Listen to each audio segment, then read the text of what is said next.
In our last episode, we met the crime boss who runs Paradise Falls, a man who goes by the name Eulogy Jones. Eulogy Jones! He sent us to Little Lamplight to kidnap a small child named Bumble. We realized that after kidnapping the child, there's no way to get her back. He immediately sells her into slavery. So reloading a previous save, and now that we've done every quest here and understand these slavers, we can finally bring them to justice. Wasteland justice, that is. But before we do, we have to help the slaves to escape.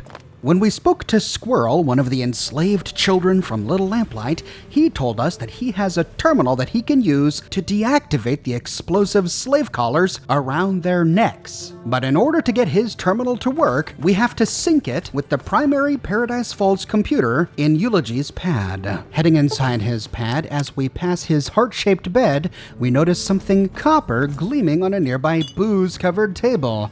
This is the key to the Paradise Falls box. At last, we'll find out who's inside. But to sync Squirrel's computer with the Paradise Falls network, we head to the terminal in the back of the room, which we discover is locked with an average lock. After hacking it, we find an option to update network connections. Upon doing so, the Paradise Falls network detects the new terminal inside the children's slave pens. And now Squirrel can deactivate their explosive slave collars. From this terminal, we can also unlock a safe, and the final option, Personal Restraint Systems, says access denied. I'm guessing that this is an option for Eulogy to detonate the explosive slave collars from a distance, but apparently we haven't logged in with the appropriate credentials. Now that the safe is unlocked, we can loot it. Inside we find a disappointing stash of goods, though we do find one stealth boy, and now that the job is done, we can check in with Squirrel. But there is another way to do this, useful for players who don't have a high enough science skill. Instead of hacking the terminal, if we head to the Robco parts section, we find a cable junction box on the wall behind the big green food sign. The junction box has several damaged cables and appears to be only partially powered. Do you wish to repair the damage or leave it alone? To successfully repair the junction box, we have to have 40 in repair or higher. But if we do, we repair the damage to the junction box and make sure all cables are properly connected. Doing so allows the Paradise Falls network to successfully detect the terminal in Squirrel's hands. No matter which option we choose, once done, we can head back to the slave pens to check in with Squirrel. Hey, Mungo, we're getting out of here, right? What's up, Mungo? You fixed that terminal yet? Maybe. Why don't you go for a jog to see if your head explodes? Ha ha. Real funny, Mungo. All done. The terminal should work for you now. Alright. You're okay for a Mungo, you know that? Yeah, it's working. Am I done now? Nope. Good job on the terminal. But we're only one step of the way there. One step? What the heck, kid? Hey, Mungo. I never said the terminal was the only thing that we need to do. It's important, but it won't get us out that front gate. I'm getting tired of this. Hey, if you got any better ideas, you go right ahead and get to work. Me? This is the best I got. Okay, great. What's next? Well, with the terminal, I can turn off the collars and open up the gate. But they're not gonna just let us walk out of here, you know? There's always at least one guard near the pen, and someone's gotta get rid of him. Since we can't just walk around like we own the place, you're gonna have to do it. You get me? Forget it. This is ridiculous. What the shit? Come on. You already did half the work. Just a little more and we're out of here. Don't screw us over now. How am I supposed to get rid of the guards? Man, can't you think of anything on your own? Around midnight, there's only one guard, but it's that really mean guy, 40. Still, probably your best chance to try something. Do what you gotta do, you know? Just get him away from his post. Okay, I'm on it. Okay, don't do anything stupid. So it looks like we need to help Squirrel with his midnight jailbreak. To do so, we wait until midnight like he suggested. At that time, we see most of the guards walking to the barracks. However, 40 is still a problem. He sits here in this chair right outside the slave pens. We need to find a way to get rid of him, and there are a couple of options to do so. We got a reason to be talking I ain't aware of? Just stopping by to see how things are going. Tired? Need a break? Since when are we such good buddies? Huh? I'll tell you what I need. I need you to fuck off. We can try again. I thought we was pretty clear about our relationship. See, here's how it goes. You stay the hell out of my way, and I don't shoot you in the face. Seems clear to me. Hey, you know, I think Eulogy's looking for you. You think so, do you? Funny, 'cause I ain't heard nothing about it. So maybe you should just get lost. We could pass a speech check to say they must pay you really well to put up with this boring job. Huh? Yeah, I mean, they pay well enough, I guess. What the hell do you care? All three of these options lead to the same result, though his dialogue is different.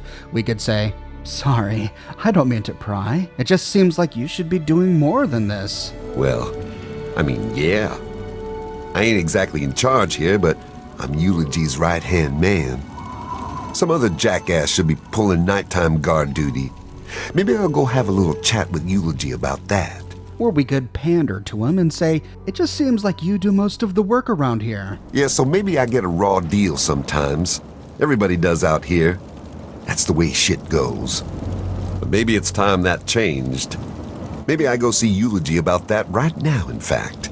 And finally we can say, "I was just wondering, really. I figure you must make more than the others." Maybe. And maybe it's time to see Eulogy about a raise. No matter which option we choose, he stands up and walks off to Eulogy's pad. This is exactly the distraction the kids need to escape. However, there is another option. Instead of talking with 40, we can talk with Crimson, one of Eulogy's slave girls, whom we'll find at this time of night inside Eulogy's pad. What you want? Hey, Crimson, I think 40 could use some company. Uh-huh. And what makes you think I give two shits about what 40 could use? We have two options. We can bribe her by saying there's 100 caps in it for you. Oh, yeah?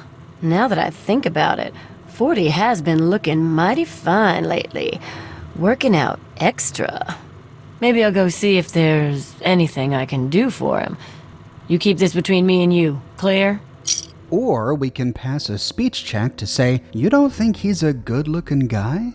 I bet he could show you a good time." Maybe he could. Maybe. Maybe I'll go see how he's doing. Maybe there's something I could do for him. You ain't gonna say a word about this, right? I have to go now. You'd better go before he sees you. With that, Crimson walks outside. She walks through the block and heads over to 40. Hey there, sugar. Lonely night? The hell you want, Crimson? Oh, nothing. I was just sitting around, all bored and anxious, and thinking maybe I could find something to do. I mean, maybe we could. That's a pretty stupid idea, even for you. Eulogy'd kill us both. Yeah, he might. Except he ain't gonna know nothing about it. Come on. I see the way you look at me. I can really give you something to look at. Come on, 40. Let's go take a break. All right. Just keep quiet. The two of them walk into Eulogy's pad. Not the first place I would go if I was trying to avoid Eulogy, but hey, whatever works for them. Incidentally, if we follow them inside, nothing really happens. Crimson walks over to the chair by the terminal, and 40 just hangs around inside. At any rate, 40's gone. So heading back inside the slave pens, we can tell the kids that the coast is clear. So what's the deal, Mungo? I did my part. You're on your own now. Thanks, I guess. I took care of the guard. Is it safe to leave? Yep. Me and Sammy can get out no problem. We're good at sneaking. They'll never spot us. Okay, the guard's out of the way. Now get moving! Oh, don't worry. We're out of here. Me and Sammy can make it no problem. The drain in the bathroom is small. We'll fit through, but Mungo's can't. But you gotta tell Penny it's time to go. She's being all dumb and won't listen to us. You gotta talk to her. What the heck is her problem? Beats me. I don't get girls at all. What? Why won't she leave? This Mungo, Roy McLaren. She got all sweet on him or something. I don't know. It's some stupid girl thing. But they threw him in the box because he was giving them shit. And they won't let him out. So Penny says she ain't going until she knows he's safe. I told her she's stupid. Now at this point we could pass a speech check to say, if she won't go, maybe it's time to leave her behind. You can't save everyone. Yeah, maybe you're right. Me and Sammy can leave at least. Alright, we're out of here. See you on the outside, Mungo. in which case the boys run off, but we lose karma. But if we want to save all 3 of the children, including Penny, we can say, why is this my problem? Hey, you're the one that said you wanted to get us out of here. So what do I do? Hell, I don't know. Go talk to her. Try and get her to get out while she can. Me and Sammy are getting out of here now, though. If you can get her to come, meet us east of here, after you're out. With that, the boys run off to the bathroom. If we follow them, we see that they run over to the drain and disappear. But we still have to deal with Penny heading inside the child cage. She's still standing there. You're the Mungo that helped Sammy and Squirrel, aren't you? Well, I already told them I'm not going anywhere. Not without Rory. Come on, let's go. We need to get out of here now. I already told Sammy and Squirrel I'm not going. I'm not leaving Rory. What are you gonna do, shoot me? Why are you still here? It's time to go. No, I'm not leaving while they still got Rory locked up. He's the only person that's been nice to me. I'm not just gonna leave him like that. We don't have time for this, kid. We need to leave now. Nuh-uh, not without Rory. You gotta get him out of the box. You just gotta. They've got keys for it somewhere.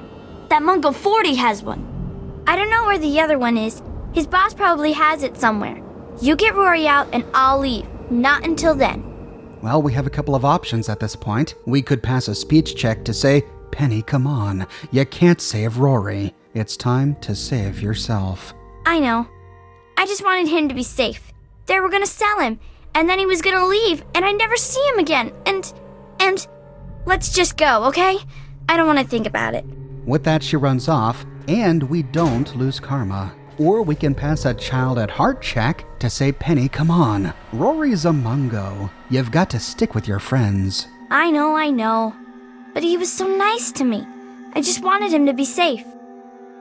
Fine, I'll go. Which also works, and again, we don't lose karma. Now, we could stop here. By rescuing the kids, we fulfill Mayor McCready's wish at Little Lamplight, and we can head outside to complete the quest. And in this way, we save all of the slavers in Paradise Falls. We can still come and go as we please, use all of the merchants, and no one seems to notice that the kids are gone. No one talks about them. Eulogy doesn't even notice that they're missing. However, if we want our rescue to be comprehensive, we can talk with Penny to find a way to save Rory. Okay, Penny, what do you want me to do? You'll help? Oh, thank you. Fine, let's get Rory and get the heck out of here. I can't. If they see me out there, they'll throw me back in and then I'll never get out. You have to do it. You gotta get the key to the box. That Mungo 40, he's got one. I think the boss guy has the other one. Keeps it in his room. If you can get Rory out, come and get me and then we can leave. I just won't leave him behind. Thankfully, we already have a key to the box. It's the same key we used to unlock the gates. Heading on over to the Pulowski Preservation Shelter, we can use the key we found in Eulogy's pad to open it. Who the hell are you? I'm the girl who's gonna kill you if you don't get moving. What? What's going on? Who are you? No time to talk. We have to move right now. Where are we going? What's going on? Who the hell are you? I'm here to set you free. What? Are you kidding me? This is another one of 40's tricks, isn't it? Well, I'm not falling for it. There's no time for explanations. We've got to move. Look, I'm not going anywhere until you tell me what's going on. For all I know, you're just trying to trick me into another beating. Penny asked me to get you out of here. She did? Is she safe? Can I see her? If you don't leave, Penny won't leave. She'll be killed. Is that what you want? No, I want Penny to be safe. She shouldn't be having second thoughts just because of me. Just make sure you take care of her. I wouldn't want anything bad to happen to her or her friends. I came for the kids, but Penny wanted you free, so here we are. Penny?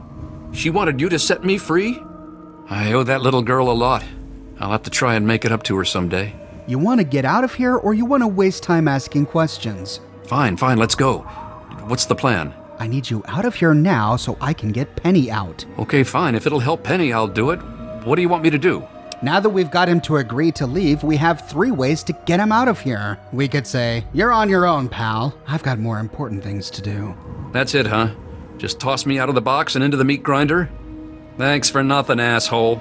And with that, he tries to sneak his way out of Paradise Falls. But there are still some guards out there, and this inevitably ends in his own death. Anybody there? There you are. Well.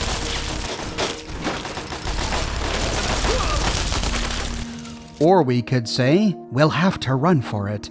Okay, if you say so, I'll be right behind you. If you can get me to the front gate, I can take it from there. This time we have to escort him out. The slavers are not hostile towards us, and so they all barrel down on Rory, inevitably killing him. Even if we choose this option and attack all of the slavers at the same time, many of them are still gunning for Rory, and it's quite possible that he'll die if we don't kill them fast enough.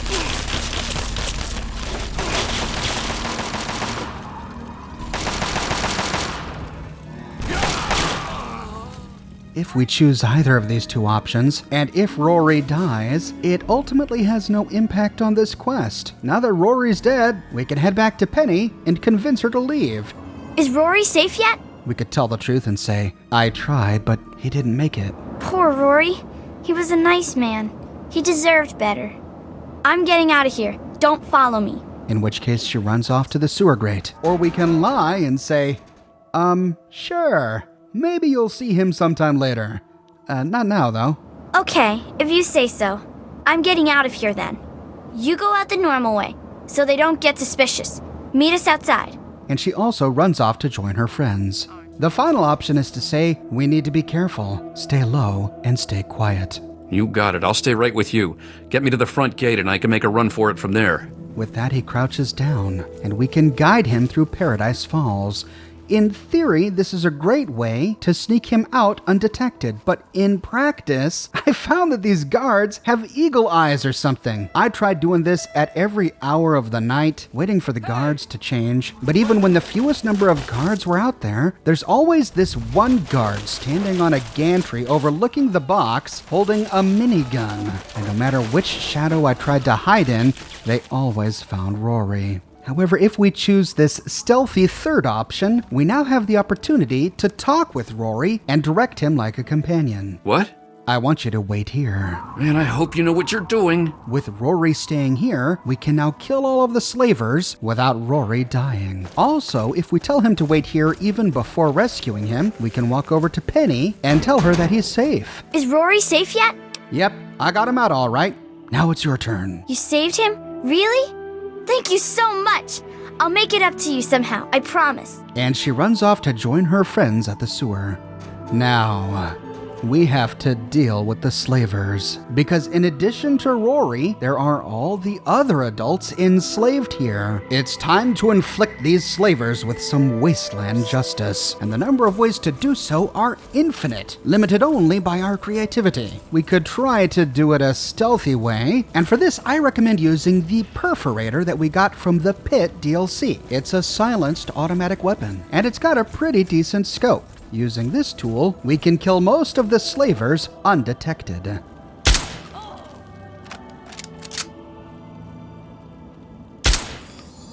However, even if we kill one slaver undetected, we become kill on sight with the other slavers here at Paradise Falls. So if we want to avoid being mobbed, we do have to kill them from stealth.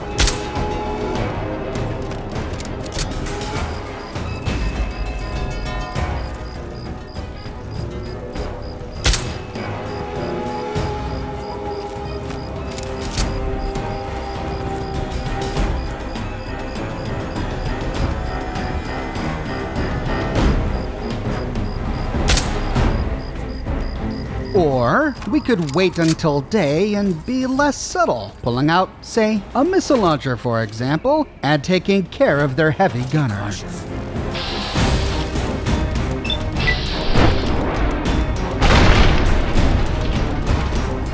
Or we could pull out the experimental MIRV, our reward for completing the Keller Family Holotapes quest.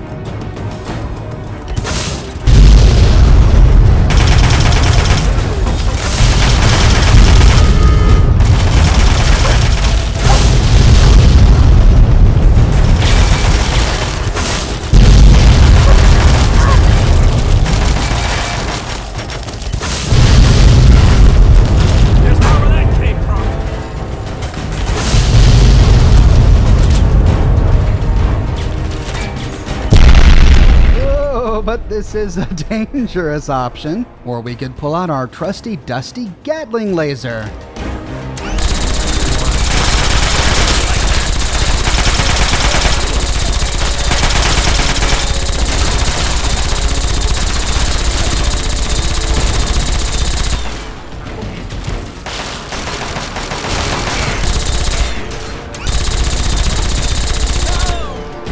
Fun and effective. Or we could tear them to pieces with the Mauler that we got from the Pit DLC.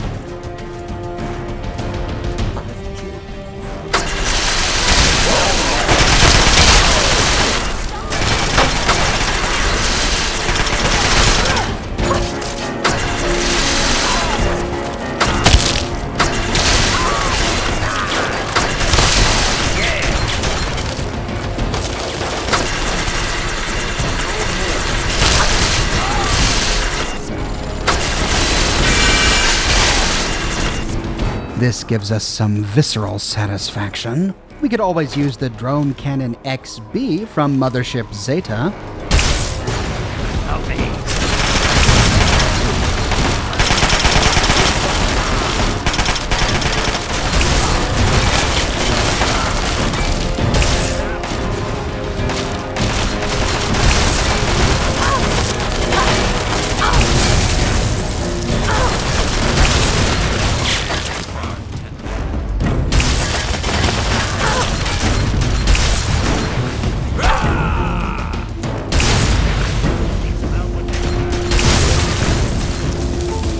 Nothing like a bit of alien technology to bewilder the enemy. Or we could bake them from the inside out using the microwave emitter from Point Lookout.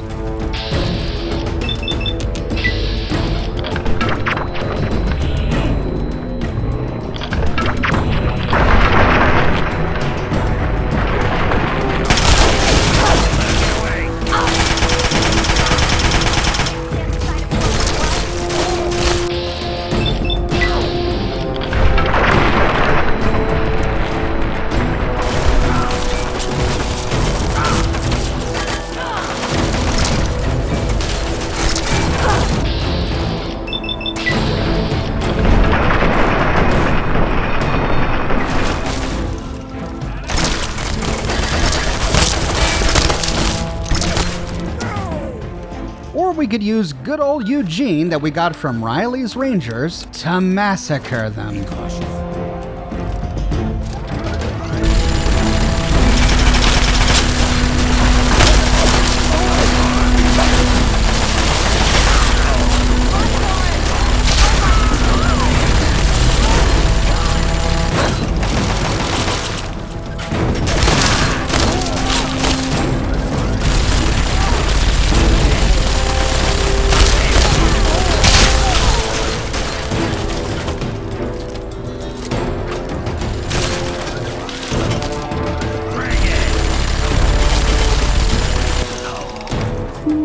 Look at all that blood.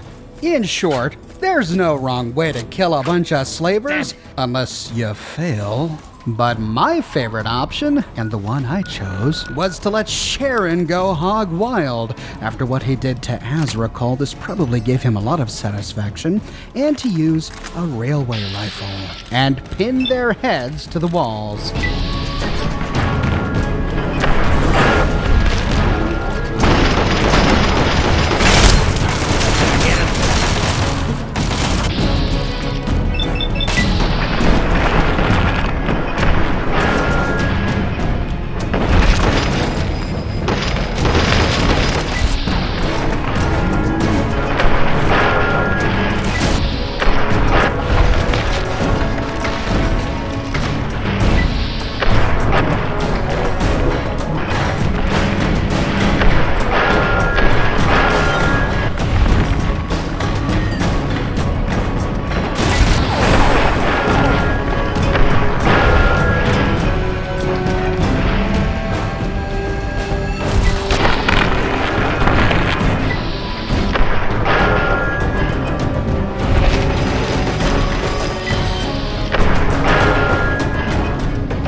I think that's it. Heading on over to examine our handiwork.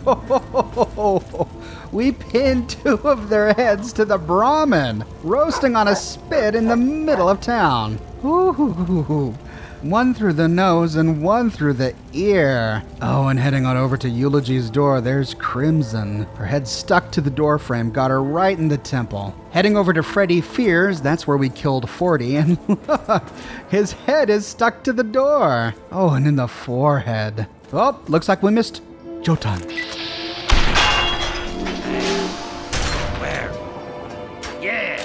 Heading to Robco Parts, we see Ymir's head stuck to the wall above the bookcase. It's a handsome decoration. And man, all the slavers that came around the corner got their heads pinned to the plywood that makes up the nearby wall. Oh man, this weapon is a monster. And we'll want to make sure that I got everyone. Heading inside the clinic, we can take care of Cutter. You here to do business? Oh, and we find that she is not hostile. Well, that's refreshing. I guess she had no love for the slavers. Well, since she's not hostile, we'll leave her alone. Always good to have another doctor in the Wasteland. Moving on over to the barracks. Hey! Where?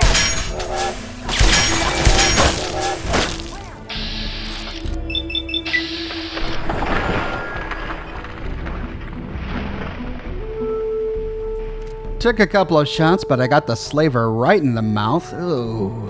Heading upstairs, we can try and find Carolina Red's body. Oh. Oh, no. Well, we got her. Her head is pinned to the wall through the eye. And man, the force of this gun pushed her head right into the wall. We see this blood emitter just spewing blood. Oh, that's an interesting glitch. All right, well, thus ends the infamous Carolina Red. Next, we can head on over to Lock and Load. I really hope I don't have to kill my main man Pronto over here. I mean, yeah, he is a disgusting slaver, but for some reason I kind of liked him. Over here. Nope. Time to die, Pronto.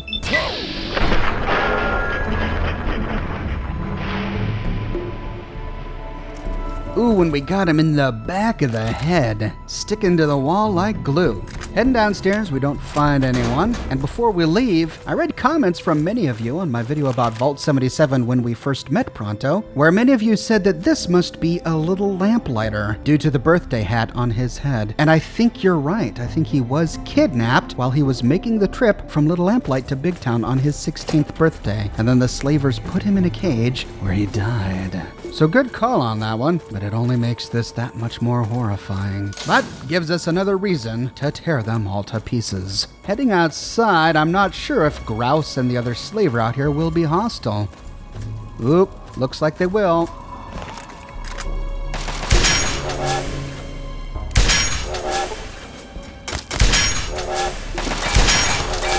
Ooh, no scope. See if I can do it again. No scope headshot. Oh! Yep, looks like my railway spike landed in a car. And despite searching all over for the heads, I couldn't find them anywhere. Now, we killed Eulogy while he was standing on his balcony. So heading inside Eulogy's pad, we can go upstairs and out the door to the balcony to loot his corpse. Sure enough, we got his head stuck to the wall. I think it looks better there. And on his corpse, we find a finger, of course, because he's evil, a key to the Paradise Falls box, if we hadn't looted one already, and a unique item, the suit of Eulogy Jones. Eulogy Jones! It only has a DR of 2, but it grants us +2 to small guns and +1 to charisma. And trying it on... Oh, really? Let's take it off. Try it on again. Well, that's just great. And it's a handsome looking suit. Probably the only 70s disco era inspired piece of clothing in the capital Wasteland. It consists of a long red jacket with tails, long slacks, some nice purple and ivory shoes, even a long gold chain dangling from the belt. He's got a kerchief in his pocket, and it perfectly matches his hat. Now that the slavers are all dead, we can head back to the box to check in with Rory. Remember, we told him to wait here while we cleared the place. Thanks for getting me out of there. I owe you one. Now you get back in there and make sure Penny stays safe. I'll try and contact her sometime if I can. I need to lay low for a while. And he acts as if we've already escorted him out of the town. He can now run through the town unmolested. Our quest log tells us that we need to meet the children outside, but before we do, we need to go release the other adults. Using the key we looted from Eulogy's pad, we can open up the adult slave pen. But these guys don't make a move. To get him out of here, we gotta talk to him. We'll start with Bronson. Hey, you want to hear a song? See a dance? Just give me some booze. I'll make it happen. Bronson, the gate's open. Run for it. Ain't had enough to drink. Can't go nowheres. Are you kidding? If you get out, you can have all the booze you want. Now that sounds like a plan. I'm a run for it. Moving on over to Breadbox. What? Huh? Me? You're talking to me? Yes? What do you need? Are you okay? You seem out of it. What? You'll have to speak up. I said, are you all right? Oh, him? No, I have no idea where he is. Never mind, you crazy old fool. I still can't hear you. The gate's open. Run for it. Ain't got no use for one. Lost most of my hair a long time ago, you see? I said the gate is open. Run for it. What? No, I never said that. Oh, wow. See you later, Breadbox. Bye. And he stays here. But next we can talk with Bleak. Yeah? The gate's open. Get on out of here. Now's our chance. Let's go! And she races off. And finally we can check in with Miss Jeanette. This place is terrible, please. You've gotta help us. You got it. The gate is open. Head on out. Freedom!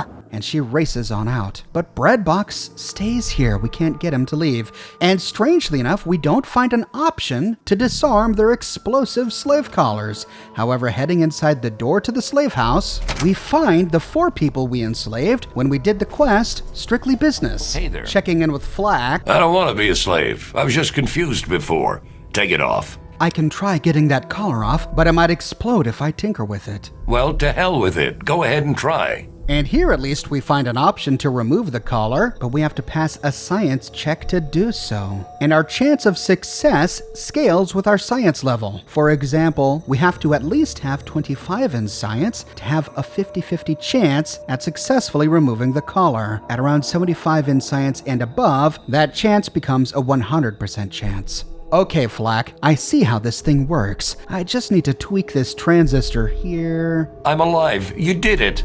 And he sneaks outside to return to Rivet City. Then we can check in with Red. Please, you got to let me go. I can get the collar off, but it might explode. I'd rather be dead than a slave. Do it. And again we pass the science check. I'm alive. Huh, you did it. And she heads back to Big Town. Then we can talk with Susan Lancaster. Please, you got to let me go. We find the exact same options. I hope you know what you're doing. And if we succeed, I'm alive. Huh, you did it. she heads back to Tenpenny Tower. And finally talking with Arkansas, I don't want to be a slave. I was just confused before. Take it off. we again find the same 2 options. Well, to hell with it. Go ahead and try. And if we're successful, I'm alive. You did it. he heads back to the minefield. Strangely enough, removing their collars and releasing them does not grant us karma. So if we do complete Strictly Business and enslave all 4 of them, we lose 400 karma, but we don't get it back by releasing them. So we just have to make a lot of donations at the Rivet City Church to get our karma back. There is a door in the back of the children's slave pens. Heading inside to explore, we don't see much here. I thought I'd be able to find Bumble here when I went through this after kidnapping her, but I didn't. Kidnapping Bumble permanently removes her from the game. With the slavers dead and every slave freed, we can head outside Paradise Falls to rendezvous with the kids. We find all 3 of them just outside a drainage grate to the south of the entrance to Paradise Falls. We're out of that shitbox. We're free. You're the best Mungo ever. Talking with Penny, Oh, geez, Mungo, this is crazy. We're gonna run for it. You come meet us outside if you make it. talking with Sammy, Thanks for getting us out of there, Mungo. We're gonna head back home now. I'd think twice about coming back here if I were you. These guys aren't going to forget you, you know. and talking with Squirrel. You should come to Little Lamplight sometime, Mungo. You okay after all? Man, what a mess. Don't get yourself killed, Mungo. I already shorted out the fence system so our collars won't blow. I bet they won't even notice. We're getting out of here. We complete the quest Rescue from Paradise, and the kids race off towards Little Lamplight. If, after waiting a few days, we head back to Little Lamplight, we find most of the rescued children during the day inside the school, attending class with Bumble. Thanks again for saving me. You're the best. Well, you and my brother are tied for the best, at least. But that's still really good. What do you think about these classes? It's great, but Bumble's always trying to bug him when he's trying to teach me. She's just jealous because she doesn't have a brother anymore. So Bumble is not only an orphan, but she also lost her brother? And she's the one Bethesda has us kidnap? Oh, ruthless. Why do you have the nickname Penny? It's not a nickname. My name's Penelope. They're just lazy and don't like saying the whole thing is all. Penny is Joseph's sister, and we find new dialogue options with him if we rescue her. But first, moving on over to Sammy. Thanks for getting us back here. We would have got out before long, but you did really help. So, thanks. Do you like taking classes with Joseph? Yeah, what I don't like's being bugged when I'm trying to learn. Apparently, Sammy, like Princess, helps guard the back gate. We can ask him about this. Do you enjoy guarding the back gate? No, because Princess always bosses me around, and there's never nothing to gun. She's always making fun of me just because she's angry all the time about her nickname and not being in charge and stuff. We can pass a speech check to say, can you tell me why Princess gets angry about her nickname? So, a long time ago, Princess convinced everyone that she should be mayor. The first thing she did as mayor was try to insist the title be changed to Princess.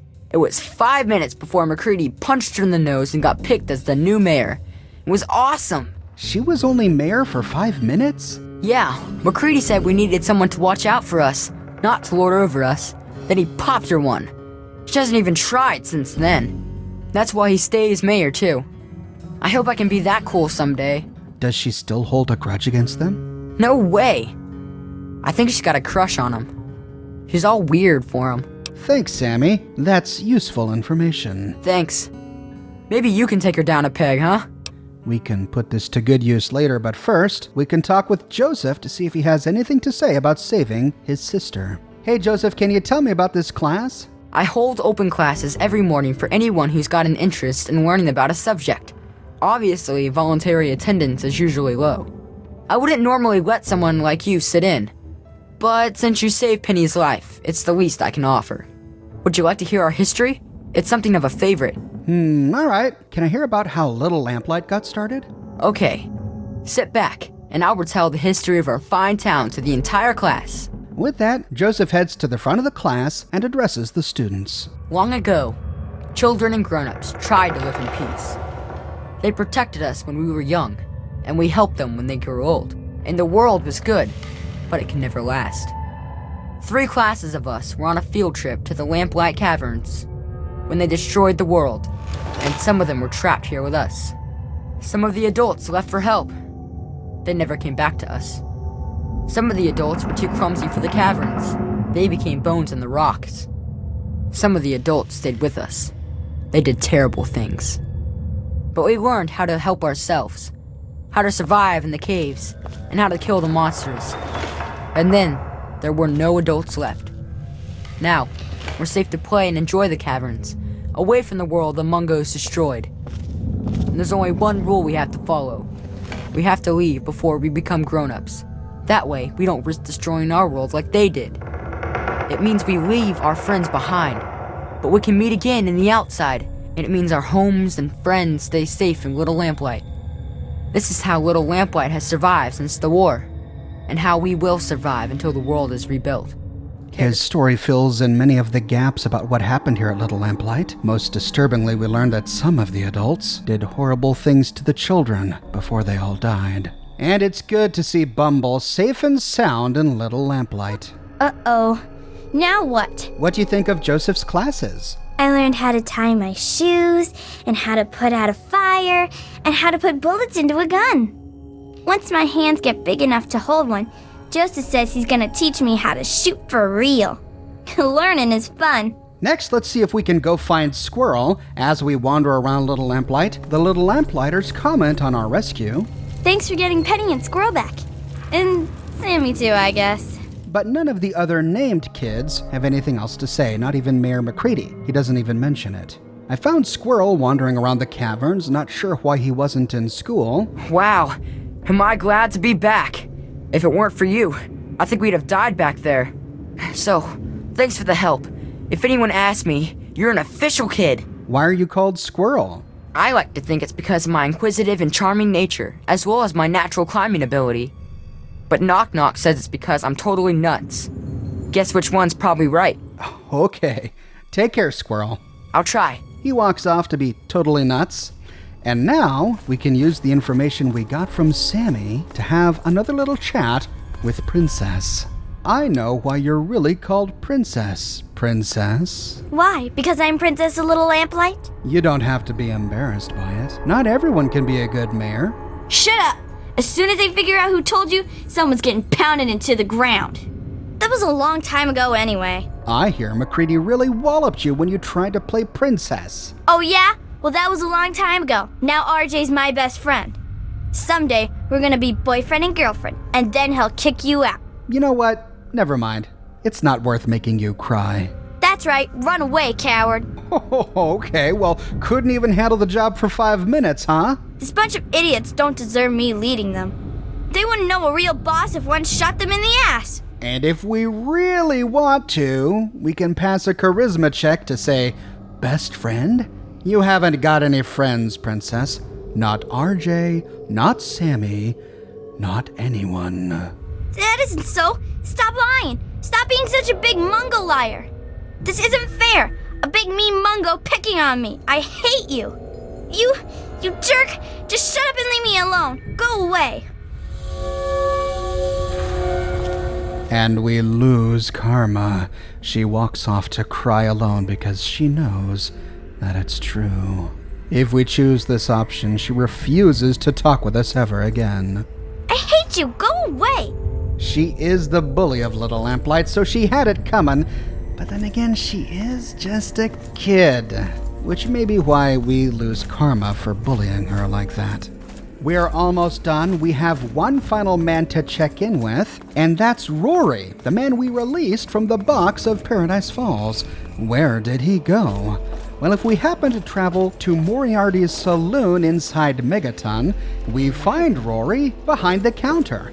Hey, talk fast. I hate it when I talk to customers. But that's all he says. We don't have an option to remove his slave collar. Apparently, he got a job here at Moriarty's saloon. Or could it be that he's a slave and Moriarty bought him? That may explain why the slave collar is still there. Though I don't know if that's an adequate explanation because the slave collars are still on the other adult slaves we released from Paradise Falls, and we found no option to remove them, except for the 4 we enslaved during strictly business.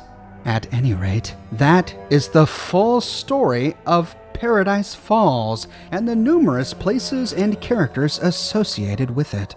But there is still one more story to tell, and that's the story of Clover. If we make the right decisions, talk with the right people at the right times, it's possible to turn Clover into a companion. In tomorrow's video, I'll talk all about how to acquire her as a companion, and we'll talk a bit about her personality and her history.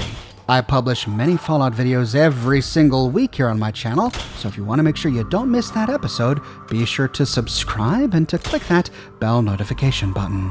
I have a shirt shop with completely unique designs you can't find anywhere else. My designs come on shirts in a variety of men's, women's, and children's sizes, and in a wide array of colors. You can also find them on other products as well: smartphone cases, mugs, pillows, posters, prints, etc. So if interested, you can find a link to my shop in the description below, or you can click here. If you like what I do and you want to support me in a more personal way, consider becoming one of my patrons on Patreon. But more than anything, I'm just so glad you're here watching this video with me today. Thank you so much for watching, and I'll see you tomorrow morning bright and early with a brand new video.